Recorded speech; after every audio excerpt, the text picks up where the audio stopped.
صلی اللہ علیہ وسلم اس سرزمین پر امن اور بھائی چارے کا پیغام لے کر آیا۔ مشکات کی حدیث ہے 4961۔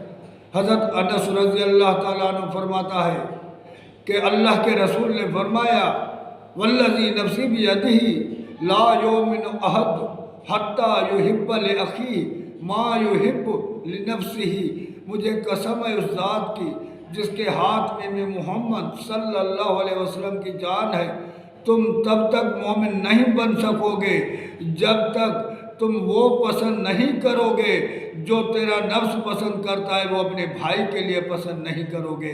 یعنی اپنے نفس جتنی محبت، جب تک اپنے جان جتنی محبت اپنے محلے والے یا اپنے بھائی سے محبت نہیں کرو گے تو مومن نہیں بن پاؤ گے۔